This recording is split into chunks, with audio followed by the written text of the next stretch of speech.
Eh bien, bonjour à tous et à toutes. Merci beaucoup d'être ici et merci tout spécialement au Collectif pour un Québec sans pauvreté d'exister.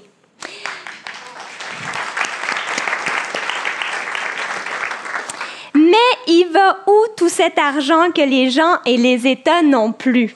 Hein? On se pose tous la question.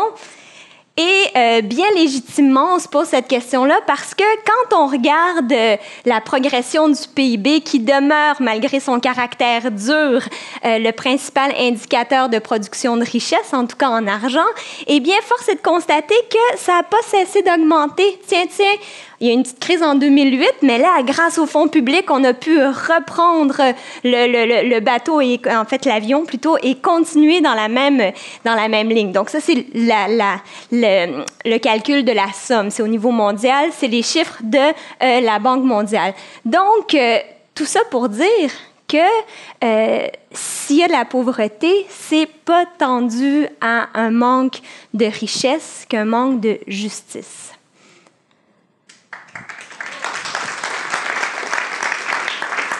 Et c'est pareil pour la faim. Il y a pas loin d'1 milliard de personnes qui ont faim dans le monde. En fait, 700 millions selon les derniers chiffres de la FAO. Pourtant, il y a au moins 30% de la nourriture produite dans le monde qui est jetée. Au Canada, c'est entre 40 et 50%, tout comme aux États-Unis. C'est un scandale que des gens et des enfants en particulier littéralement meurent de faim alors qu'on gaspille autant. Ce qu'on constate, c'est que oui, le PIB a augmenté, notre richesse en principe, mais les inégalités aussi, et de manière très, très importante, surtout à partir des années 80, et ça continue encore maintenant. En ce moment, donc, il y a les inégalités entre pays, les inégalités dans les pays et les inégalités aussi entre individus.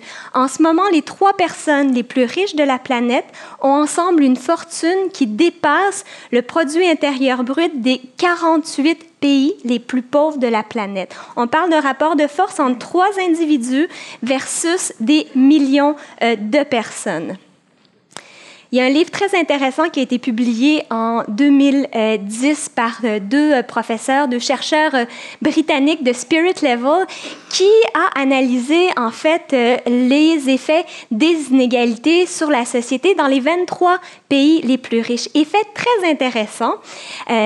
Ils ont remarqué, on s'y attend, mais tout de même avec des études empiriques, on en a encore davantage la certitude, que de manière quasi systématique, plus les inégalités augmentent dans un pays, plus les problèmes sociaux et les problèmes de santé augmentent aussi. Donc, ils ont regardé autant des problèmes de santé comme le diabète, comme l'obésité, ils ont regardé l'espérance de vie, ils ont regardé le niveau de sécurité, l'emprisonnement, la mobilité sociale, les grossesses juvéniles et plusieurs autres indicateurs comme ça. Et quasi systématiquement, on remarque que dans presque tous les pays, plus il y a d'inégalités, plus il y a de problèmes, mais pas juste pour les pauvres. C'est aussi des problèmes pour les riches. Et ça a sonné les cloches même des économistes les plus néolibéraux qui réalisent que même ceux qui, en principe, doivent tirer, selon leur vision du monde, tirer la société ou la richesse vers le haut, sont aussi affectés par ces problèmes-là. No man is an island, comme on dit. Et pour rester dans le territoire britannique, j'avais envie de vous raconter une petite anecdote. En fait, à la fin de mon adolescence, j'ai, en vue de perfectionner mon anglais, voyager un peu, je suis partie en Grande-Bretagne et j'ai travaillé comme nanny dans une famille que moi je considérais richissime dans le Northumberland, donc dans le nord de l'Angleterre. Et ce que j'ai trouvé absolument fascinant à vivre avec eux pendant un mois, c'est à quel point ils ne se considéraient pas riches. Parce qu'ils se comparaient en fait à des gens beaucoup plus riches qu'eux. Donc leur comparaison était toujours plus élevée. Et là, j'ai été forcée de réfléchir à ma propre situation d'étudiante, moi qui me considérais justement pas riche du tout, et de me comparer à un grand pourcentage des humains qui habitent la planète et réaliser que probablement l'écart de revenus que j'avais avec eux était semblable à l'écart de revenus que j'avais avec des gens qui survivaient dans plusieurs pays du monde. Tout ça pour dire que la richesse est bien relative et c'est clair que là, on parle plus de richesse économique, mais même dans ce cas-là, on est toujours dans le modèle Think Big. Hein. On pense toujours plus grand. Les pays, il faut qu'ils aient une plus grande croissance, mais même à l'échelle des revenus familiaux, on a cet appétit pour la faim, et un appétit pour la faim qui ressemble un petit peu à la fable de La Fontaine, de la grenouille et le bœuf. Souvent, on croirait que nos sociétés, nos économies veulent croître sans tenir compte à la fois ni des limites des écosystèmes, ni des besoins réels des gens. Et comme individus, on est de plus en plus pris dans des espèces d'engrenages, comme individus et comme société aussi, par l'endettement notamment. Et là, je développerai pas beaucoup sur ce point-là, mais l'endettement est un facteur d'appauvrissement extrêmement important et un facteur qui nous maintient individuellement et collectivement dans la dépendance, dans un système qui carbure à l'exploitation environnementale et sociale. Maintenant, comment est-ce qu'on sort de ça quand Robin m'a parlé du thème de la conférence, puis il disait ça prend 6 idées qui changent le monde. Puis dans le fond, ce qui m'est venu le plus fortement en tête, c'est les liens. Je pense qu'on est dans une économie déconnectée de la réalité, une économie qui justifie la pauvreté, justifie la pollution en utilisant des termes comme externalité. Et dans nos grandes universités, j'ai enseigné à la faculté de management à McGill et j'ai trouvé ça tout à fait fascinant d'entendre les différents étudiants qui m'expliquaient comment on apprenait aux étudiants, pour maximiser les profits, à externaliser les coûts environnementaux et sociaux. En d'autres mots, ça veut dire quoi, ça? Ça veut dire privatiser les profits et socialiser les coûts. Hein? On a Léopold Lauzon qui a souvent utilisé cette expression-là. Eh bien, c'est fait en toute impunité, toute légalité dans nos universités. Donc, on est véritablement dans ce système-là. Comment sortir de ça? Comment se mettre à comptabiliser les externalités. Moi, j'ai beaucoup aimé ce que Viviane Labrie nous a présenté un petit peu plus tôt avec cette idée de produit intérieur doux. Je pense qu'on a besoin d'aller vers ça et ça implique de multiplier les liens, de reconnecter notre économie, mais aussi nos rapports entre nous avec autre chose que le simple dollar. Et ça, c'est un diagramme, si on veut, qui pour moi cherche à rappeler que l'économie est un moyen, ce n'est pas une fin en soi. Il n'y a pas d'économie sans société, comme il n'y a pas de société sans écosystème, sans environnement, parce qu'on a besoin des écosystèmes pour survivre, et comme il n'y a pas d'économie sans environnement non plus, donc on ne peut pas juste parler de rapport de prédation, comme c'est le cas en ce moment avec le système comme il fonctionne, mais de se rappeler ce lien, non pas d'interdépendance, mais même de dépendance. Donc, c'est des liens qui ne vont pas dans les deux sens, comme on se l'entend dire très souvent. Et je voudrais rappeler quelque chose relativement au terme solidarité, hein, parce que pour moi, les liens, la solidarité, ça va ensemble. Souvent, dans les médias, on utilise le terme solidarité comme avec une petite connotation, je dirais, à la limite de charité ou d'altruisme. Mais si on regarde la définition dans le Larousse de solidarité, c'est quoi? C'est littéralement les rapports d'interdépendance entre les choses. Donc, c'est pas je te rends service comme ça, mais c'est bien plus que ça parce que je sais que c'est peut-être pas toi qui va me rendre un service après pour la même chose, mais c'est l'autre personne à côté ou l'autre à côté ou l'autre à côté. Et c'est ça, c'est ces liens-là qui tissent le tissu social, celui qui nous retient quand on tombe. Alors, c'est vraiment quelque chose qui est fondamental et duquel, plus il est solide, plus on sort tous extrêmement gagnants. On nous a beaucoup dit dans le discours de l'économie dominante qu'il fallait qu'on soit compétitif. Hein. On nous a mis, surtout au cours des 30 dernières années, en compétition les uns avec les autres. Puis souvent, on a utilisé Darwin, justement. Mais si on relit Darwin, on réalise en fait que ce qui a le plus permis, qui était le plus important facteur d'évolution dans la majorité des espèces, c'est pas tant la compétition que la coopération. Ça a été la capacité des espèces, non seulement entre elles, de se compléter et de s'entraider, mais aussi avec les autres espèces, de ne pas surconsommer ou détruire une autre espèce de laquelle, ultimement, on dépendra peut-être pas nous-mêmes, mais d'autres espèces avec lesquelles on est lié ont besoin pour leur propre survie. Et j'ai mis volontairement cette volée d'oies.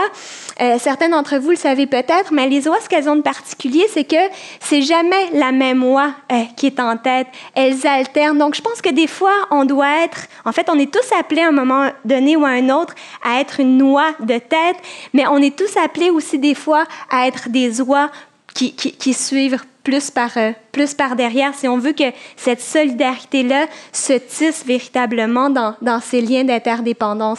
Et je pense qu'on a beaucoup d'exemples au Québec, de beaux exemples qui, moi, me donnent énormément d'espoir. Le plus récent, c'est tout ce qui s'est passé avec notre printemps érable, comme on dit. À quel point la loi 78 a mis les gens dans la rue, encore plus que juste le mouvement étudiant, à quel point les gens se sont mis à se parler, les voisins, les enfants qui sortaient avec joie, avec leurs casseroles, les discussions que ça a suscité, mais ça, je pense que ça nous a permis d'évoluer, d'aller plus loin dans ce qu'on entend par solidarité. Mais ce qui est en train de se passer au Québec, il y a longtemps qu'il se prépare, et c'est un petit peu comme... Le point de bascule, à un moment donné, il y a des éléments qui s'empilent les uns sur les autres et tout d'un coup, oups, la balance tombe de l'autre côté. Et parmi ces gestes, ces occasions, en fait, de recréer des liens, il y en a beaucoup au niveau économique. Je pense, un petit exemple, l'agriculture soutenue par la communauté. Vous savez, quand on achète un panier de légumes bio à l'avance, ce qui fait en sorte que le producteur bio, il n'a pas besoin de dépendre d'une banque pour faire ses paiements de printemps. Et ensuite de ça, dans notre quartier, on reçoit un panier de légumes bio sans choisir ce qu'il y a dedans. Donc, on a un lien direct avec notre producteur. Quand on mange la carotte, qu'elle soit croche ou qu'elle soit droite, eh bien, elle a le même goût, puis à la limite, elle a bien plus un sens parce qu'on sait d'où elle vient, on connaît la personne qui l'a cultivée, on est allé dans les champs. Donc, ça donne un plus qui est bien au-delà de juste la carotte, parce que la carotte, elle a une autre histoire. C'est la même chose pour le café équitable, pour avoir passé du temps dans des coopératives de café, surtout m'avoir côtoyé des femmes dans des coopératives qui sont dans le beurre de karité ou autre, la notion d'empowerment, ensemble, même si on n'a pas beaucoup quand on est séparés, quand on est ensemble, on a beaucoup. C'est toute l'histoire qu'il y a derrière les coopératives. Hein. Il y a eu le Sommet international des coopératives à Québec la semaine dernière. Ça a été l'occasion de faire des études, de sortir des chiffres. Et ce qu'on a appris notamment, c'est que les coopératives créent dans le monde plus de 100 millions d'emplois.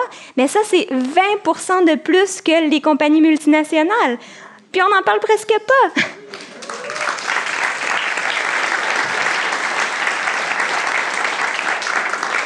Il y a les marchés publics aussi, des occasions où les liens se resserrent. Je pense au verglas, ça a été une occasion, on a vu qu'il y avait de la solidarité entre les gens au Québec. Les projets communautaires, ça c'est la ruelle verte qui s'est transformée en ruelle blanche où j'habitais avant dans le quartier Rosemont. C'était de voir comment est-ce que des citoyens, des voisins se sont mis ensemble en se disant « Hey, il y a un espace là, nos enfants jouent, mais c'est pas sécuritaire, c'est du béton, c'est souvent des déchets. Comment est-ce qu'on peut faire ensemble pour se réapproprier cet espace-là. » Puis bon, donc les liens ont été créés. Maintenant, c'est un espace qui est protégé. mais il y avait une patinoire pendant l'hiver, mais de voir que chacun faisait son petit bout et ce qui permettait finalement à toute la communauté de profiter d'un autre lieu. Mais ça, c'est une richesse qui ne rentre pas dans le calcul du PIB non plus, mais qui apporte énormément à une communauté.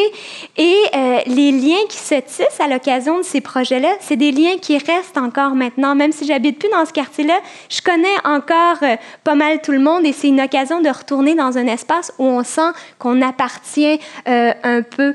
Mais la plus belle leçon d'économie sociale, je l'ai eue de mon fils. À un moment donné, quand il était petit, il avait 4 ou 5 ans, je revenais de je sais pas trop où et j'avais acheté 2 livres, un pour lui et un pour sa sœur. Et là, il m'a dit, « Mais maman, j'ai une meilleure idée. Pourquoi est-ce que tu nous donnes pas à tous les 2 les 2 livres? Comme ça, au lieu d'en avoir chacun un, on en aura tous les 2 2. » Et j'ai trouvé ça tellement brillant. Je me suis dit, comment ça se fait que nous, les adultes, on ne peut pas réfléchir dans ces termes-là? Puis en plus, on parle tout le temps de productivité, d'efficacité de notre économie et tout ça.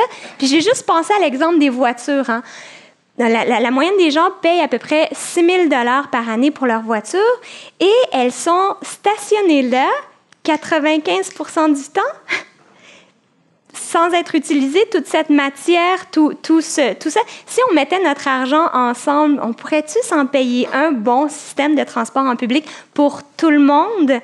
Donc, c'est de repenser les richesses autrement et de réaliser qu'en partageant la plupart du temps, contrairement à ce qu'on pourrait croire, on s'enrichit. Et il y avait une belle citation de l'ancien maire de Bogota qui disait « Un pays développé n'est pas un endroit où les pauvres ont une auto, c'est un endroit où les riches utilisent le transport public. »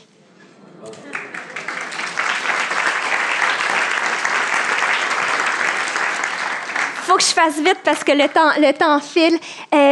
L'eau, notre environnement, je pense que on ne le réalise pas suffisamment, mais ça aussi, ça nous lie les uns aux autres. L'eau qui est dans votre corps, qui coule dans vos veines à travers votre sang, mais c'est de l'eau qui est passée au moins 20 fois dans le fleuve Saint-Laurent depuis le début de l'histoire de la Terre. C'est les atomes que vous respirez, en fait, qui arrivent dans vos alvéoles, bien, elles ont déjà été dans le corps d'Africains à l'autre bout de la planète. Et ça, c'est sans parler de vos voisins juste à côté. Donc, on oublie tous ces liens-là qui, même physiquement, biologiquement, nous unissent dans un même destin. Et ce destin-là, cette histoire-là, on l'écrit tous les jours ensemble. Et c'est aujourd'hui vraiment qu'on choisit ce que sera demain par une multiplication de gestes, par la construction d'une économie qui soit au service de nous tous, une économie qui soit juste et donc solidaire. Merci.